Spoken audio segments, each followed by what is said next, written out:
नमस्कार, ABC channel में आपका स्वागत है। मैं हूं सचिन श्रीवास्तव और आप मेरे साथ देखेंगे आजमगढ़ से जुड़ी खबरें। आइए नजर डाल लेते हैं आज की खास खबरों पर। खबर के प्रायोजक हैं गोमती ग्रामीण निधि लिमिटेड। सफलतापूर्वक नवे वर्ष में प्रवेश करने पर सभी सम्मानित खाता धारकों एवं कार्यकर्ताओं का हृदय से आभार प्रकट करता है। Sarvodaya public school, Harbanshpur, Azamgarh. Admission open. Classes nursery to 9th and 11th। Niswa girls inter college, Paharpur, Azamgarh. Admission open classes nursery to 11। IIT और नीट की तैयारी और लाइफस्टाइल फर्नीचर बेलानाडी, आजमगढ़। आजमगढ़ के अहरौला क्षेत्र के अमगिलिया गांव स्थित बाजरे के खेत में सोमवार की सुबह एक महिला का शव मिला। शव मिलने की सूचना पर मौके पर लोगों की भीड़ जमा हो गई। सूचना मिलते ही एसपी हेमराज मीना और एएसपी ग्रामीण चिराग जैन मौके पर पहुंच गए और छानबीन में जुट गए। अमगिलिया गांव में सोमवार की सुबह उस समय सनसनी फैल गई जब गांव से महज 100 मीटर की दूरी पर स्थित बाजरे के खेत में गांव की रहने वाली मिठाई लाल की 21 वर्षीय पुत्री सुमन का शव मिला। घटना की जानकारी होते ही मौके पर लोगों की भारी भीड़ जमा हो गई। घटना की जानकारी होते ही अहरौला थाना पुलिस भी मौके पर पहुंच गई। घटना स्थल पर जाने से सभी को रोक दिया गया। सूचना मिलते ही एसपी हेमराज मीना और एएसपी ग्रामीण चिराग जैन भी मौके पर पहुंच गए। खेत से कुछ दूर पिच मार्ग पर लड़की के मोबाइल का कवर और शीशा टूटा हुआ मिला, जिससे उसके साथ जबरदस्ती की बात कही जा रही है। मौके पर पहुंची फोरेंसिक टीम ने साक्ष्य संकलन किया। वहीं परिजनों ने बताया कि रविवार की रात वह 11 बजे तक परिजनों के साथ टीवी देख रही थी। इसके बाद वह सोने चले गए। अब वह कब और कैसे वहां पहुंची इसकी जानकारी नहीं है। मौके पर पहुंचे एसपी हेमराज मीना ने बताया कि देखने से ऐसा प्रतीत हो रहा है कि लड़की का सड़क पर ही किसी से झगड़ा हुआ है। इसी झगड़े में उसका मोबाइल गिरकर टूटा है। उसकी हत्या गला दबाकर की गई है। फिलहाल शव को पोस्टमार्टम के लिए भेज दिया गया है। अहरौला में आज अमगिलिया जो गांव है यहाँ पे सुबह सूचना मिली थी कि एक करीब 20-21 साल की जो लड़की है, अविवाहिता है, उनकी डेड बॉडी घर के बगल में ही एक चरी के खेत में मिली है। इसी पे थाने की टीम, हमारी फोरेंसिक टीम, सीओ, एसपीआर और मेरे द्वारा घटनास्थल का निरीक्षण किया गया है। अभी डेड बॉडी को पोस्टमार्टम के लिए भिजवाया गया है। बाकी परिजनों से पूछताछ की गई है। सर, मौके पर देखने से लग क्या रहा है कुछ?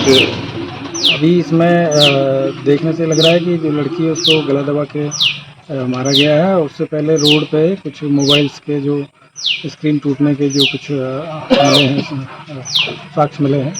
इसके अलावा जो मोबाइल तोड़ने के साक्ष्य मिले हैं, तो देखने से लग रहा है कि आपस में पहले किसी बात को लेकर झगड़ा हुआ है और उसके बाद में उसी दौरान इनको इन्हीं की चुन्नी से गला दबा के इनकी हत्या की गई है। फिर वहीं पे रोड के बगल में ही जो चरी का खेत है वहाँ पे इनकी डेड बॉडी को ले जाके डाला गया है, ये लग रहा है। तो इस पर हम लोग अभी काम कर रहे हैं और जल्दी इस घटना का नामकरण किया जाएगा। आजमगढ़ के निजामाबाद थाना क्षेत्र के फरहाबाद में शाहिद के फार्म हाउस में बीती रात घुसे तेंदुए ने 11 बकरियों की जान ले ली। इन 11 बकरियों में से 8 को फार्म हाउस के छोड़ दिया, जबकि 3 बकरियों को अपने साथ उठा ले गया।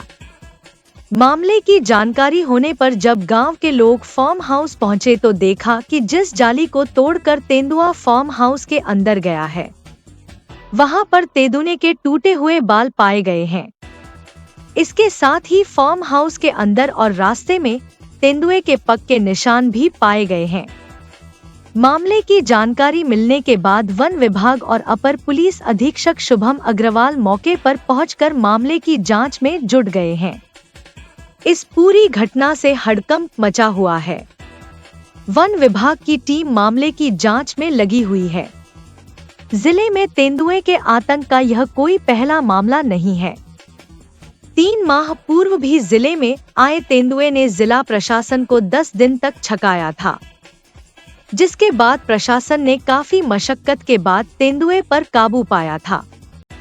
स्थानीय लोगों ने बताया कि बकरियों की सुरक्षा के लिए जाली लगाई गई थी, जिसे तोड़कर तेंदुआ बाड़े के अंदर गया और बकरियों की जान ली।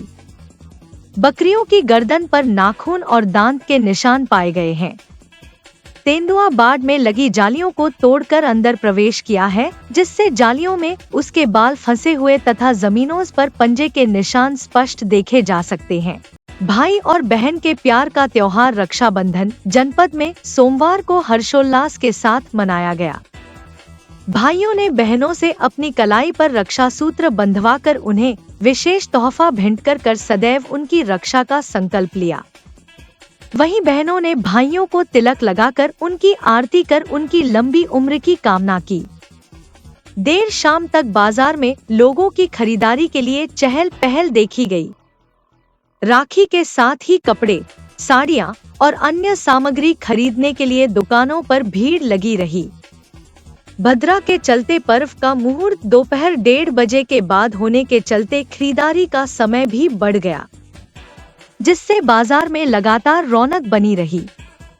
पर्व को लेकर जनपद में गजब का उत्साह देखने को मिला। महिलाएं व युवतियों ने मायके जाकर राखी बांधी।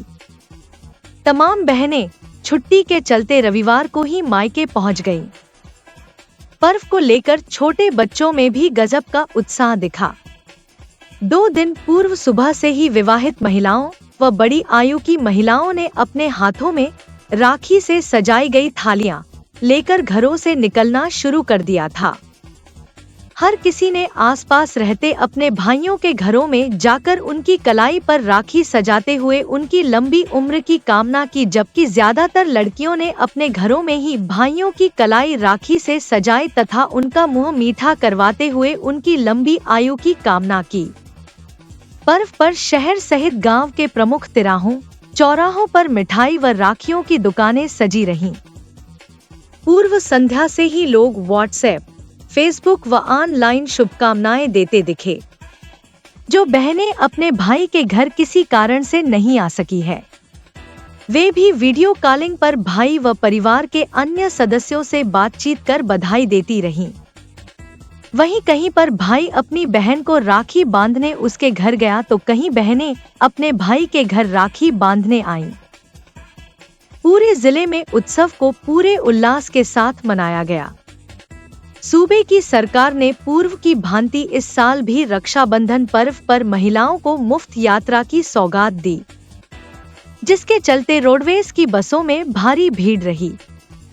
पर्व पर हजारों महिलाओं ने मुफ्त सफर का लाभ लिया। परिवहन विभाग द्वारा कई लाख रुपए का मुफ्त टिकट दिया गया। रक्षाबंधन को लेकर सरकार द्वारा महिलाओं के निःशुल्क यात्रा किए जाने का लाभ भी महिलाओं ने खूब उठाया। आज का दिन हमारे लिए बहुत ही अच्छा दिन होता है। साल भर से हम लोग इंतज़ार करते हैं इस दिन का। इस दिन अच्छे अच्छे पकवान बनाते हैं, भाइयों को खिलाते हैं, राखी बांधते हैं। उनके जीवन में सब कुछ अच्छा चले, इसकी मनोकामना करते हैं। भाइयों बहन का प्यार है, हम लोग राखी बांधते हैं, भाई आशीर्वाद देते हैं, पैसे देते हैं और ये पर्व हम लोग बहुत हंसी खुशी मनाते हैं। बांग्लादेश में हो रहे हिंदू समुदाय के लोगों की हत्या को लेकर विश्व हिंदू महासंघ एवं सभी हिंदू संगठन के नेतृत्व में आजमगढ़ नगर में पदयात्रा निकालकर नगर की दुकानों को बंद करवाकर हिंदू समाज की सुरक्षा को लेकर भारत के राष्ट्रपति प्रधानमंत्री तक अपनी आवाज पहुंचाने को लेकर विरोध जताया। विश्व हिंदू महासंघ के अध्यक्ष अरुण कुमार सिंह साधु ने कहा, बांग्लादेश में हर दिन हिंदुओं की हत्या की जा रही है, उसका असर भारत में भी देखने को मिल रहा है। पूरे विश्व के हिंदुओं को कूटनीति, विदेशी फंडिंग कर उनकी हत्याओं के साथ साथ उनका धर्म परिवर्तन, लव जिहाद, जात पात की खाई खींचकर हिंदुओं को आपस में लड़ा कर तोड़ा जा रहा है ताकि हिंदू समाज कमजोर हो। विश्व हिंदू महासंघ के प्रदेश उपाध्यक्ष विष्णुकांत चौबे ने कहा, अगर भारत सरकार बांग्लादेश के ऊपर दबाव नहीं बनाती है, हिंदुओं की सुरक्षा के लिए आगे नहीं आएगी तो विश्व हिंदू महासंघ एवं देश के सभी हिंदू संगठनों को लेकर बैठक कर तिथि सुनिश्चित कर बांग्लादेश जाने व आर पार की लड़ाई लड़ने को बाध्य होंगे। भाजपा जिला उपाध्यक्ष हरिवंश मिश्रा ने कहा, अगर देश के हिंदू समाज एकत्रित हो जाएं, तो बांग्लादेश का नामो निशान दुनिया के नक्शे से मिटाकर नए देश का नाम हनुमान नगर रखा जाएगा। पूरे विश्व में हिंदू समाज द्वारा विरोध प्रदर्शन किया जा रहा है। आज रक्षाबंधन के दिन सभी भाइयों द्वारा अपनी बहनों की रक्षा के लिए शपथ लिया गया है। भाजपा जिला महामंत्री पिछड़ा वर्ग मोर्चा मिथिलेश चौरसिया ने कहा, आज इसी क्रम में हिंदू संगठनों द्वारा हिंदुओं को जागृत करने को लेकर बंदी कराया गया जुलूस में मनोज मौर्य, त्रिपुरारी राय, हलधर दुबे, शिवकुमार मौर्य, उमेश गौंड, जगतपाल सिंह, सूर्य प्रकाश मिश्रा, अदालती पासवान, श्रीकांत यादव, सूरज सिंह, संतोष पासवान, रमेश कुमार, राजेश विश्वकर्मा, रोहित यादव, हरिश्चंद्र चौरसिया, आलोक चौरसिया, हरिकेश राजभर, विजय यादव, शिव मोहन, शिल्पकार विमला, राधा, लालमती, अनुराधा, शीला, शकुंतला, प्रेमशिला, लीलावती, कावेरी दुबे, संजू, संतोष यादव, सदानंद सिंह, पवन सिंह, सुरेंद्र सिंह, जय राम यादव सैकड़ों की संख्या में जुलूस में शामिल रहे।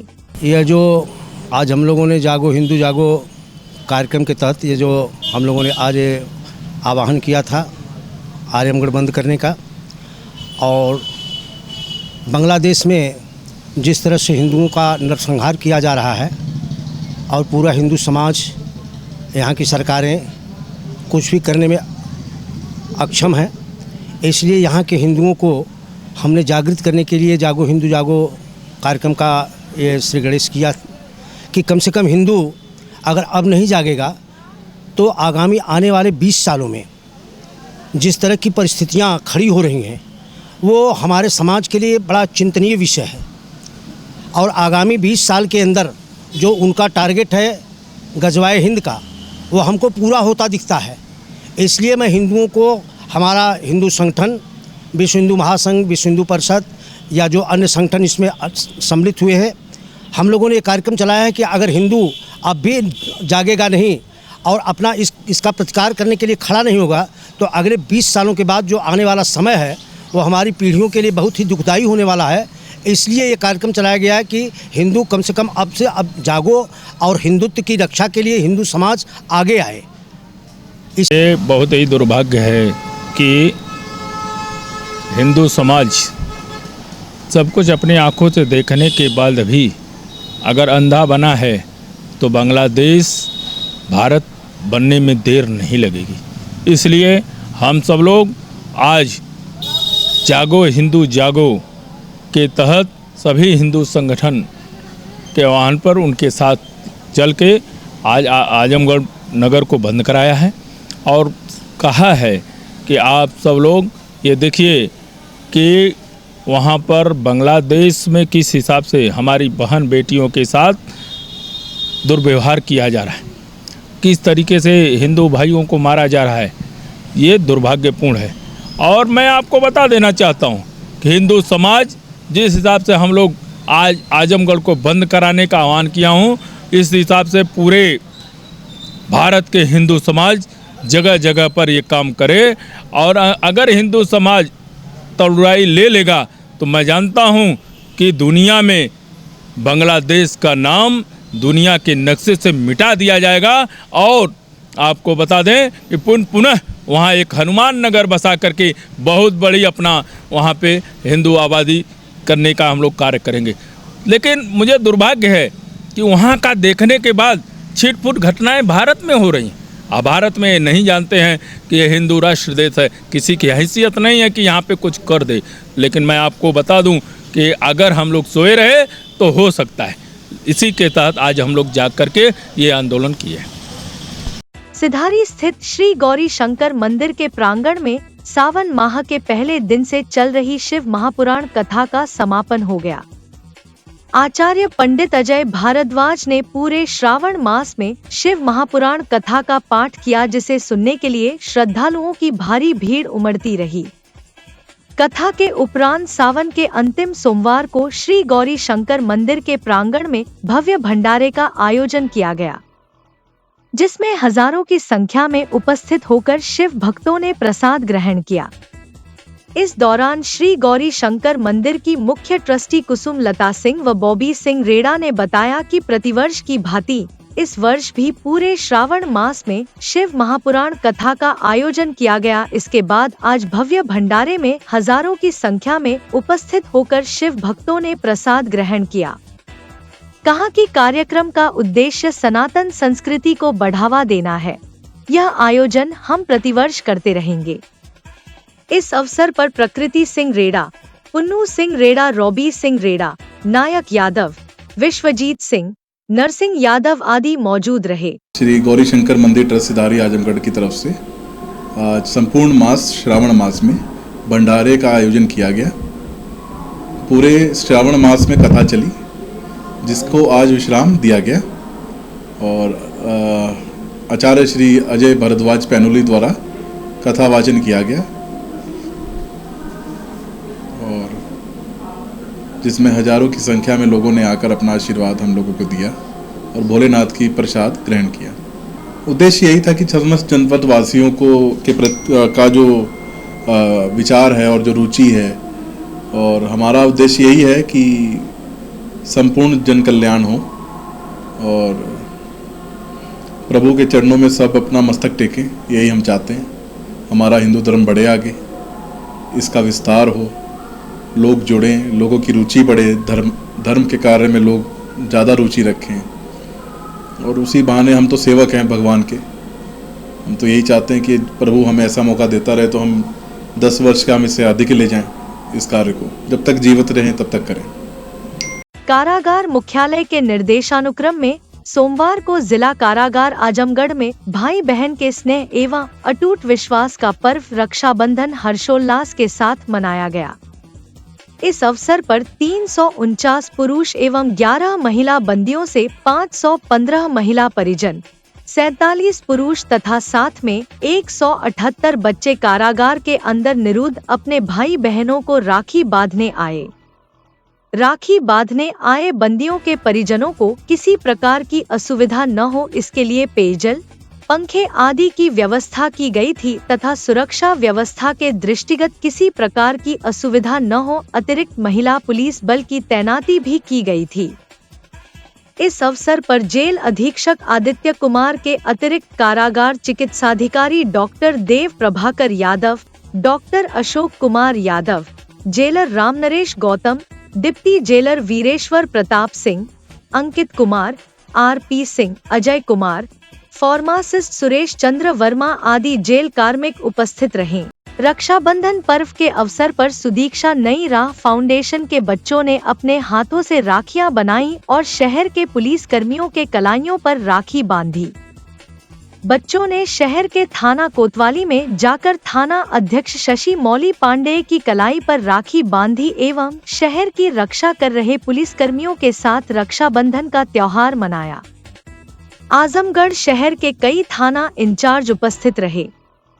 घाट पर बच्चों ने आपस में रक्षाबंधन का त्योहार मनाया एवं संस्था के सदस्यों के कलाइयों पर भी राखी बांधी गई। आपको बता दें, सुदीक्षा नई राह फाउंडेशन कई वर्षों से रक्षाबंधन का पर्व पुलिस कर्मियों के साथ मनाते आ रही है। कार्यक्रम में संस्था की सदस्य पूजा अग्रवाल, हर्ष जायसवाल, नीलेश मद्धेशिया, आदित्य आदि लोग उपस्थित रहे। संस्था के संस्थापिका साक्षी पांडे ने कहा कि आजमगढ़ शहर में जो हमारी रक्षा और सेवा में दिन रात लगे रहते हैं, ऐसे अपने पुलिस भाइयों को रक्षा सूत्र बांधकर एवं उन्हें मिठाई खिलाकर रक्षाबंधन का पर्व हर्षोल्लास के साथ मनाया गया।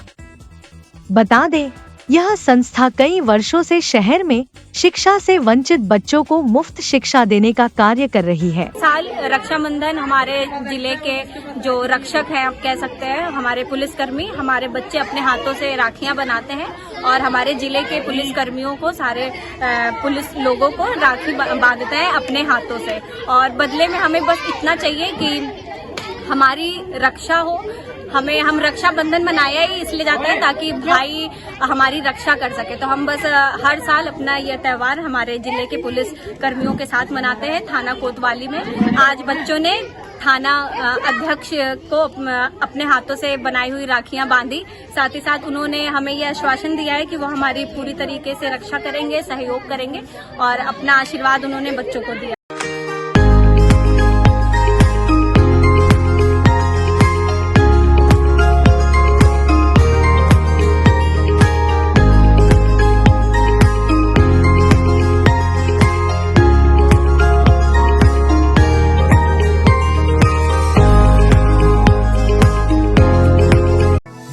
गर्ल्स कॉलेज पहाड़पुर आजमगढ़ के सबसे पुराने कॉलेजेस में से एक है, जो 1938 से विज्ञान, वाणिज्य, कला के क्षेत्र में उत्कृष्ट शिक्षा प्रदान कर रहा है।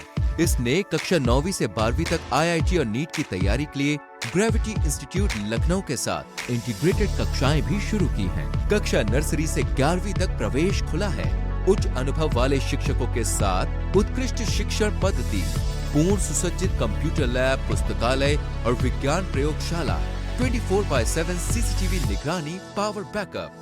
न्यू एडमिशंस के लिए फॉर्म और प्रोस्पेक्टस अवेलेबल है, तो जल्दी करें। Lifestyle furniture, Belnadih, Azamgarh. सभी प्रकार के फर्नीचर एवं इलेक्ट्रॉनिक सामानों की भरपूर रेंज उपलब्ध। हमारे यहाँ EMI की सुविधा 0% ब्याज पर उपलब्ध। इलेक्ट्रॉनिक सामानों में LED TV, refrigerator, washing machine, air conditioner, air cooler, deep freezer, water cooler, mixer juicer, iron, fan, induction, battery, inverter, electric geyser, gas geyser, आटा चक्की इत्यादि। फर्नीचर के सामानों में बेड, गद्दा, सिंगारदान, अलमीरा, sofa, table, chair, rack, stool, संदीली, सीढ़ी, डाइनिंग टेबल, झूला आदि। शादी विवाह की हो तैयारी या ऑफिस और घर के लिए सामानों की करनी हो खरीदारी, पहुँचिए लाइफस्टाइल फर्नीचर, बेलनाडीह, आजमगढ़।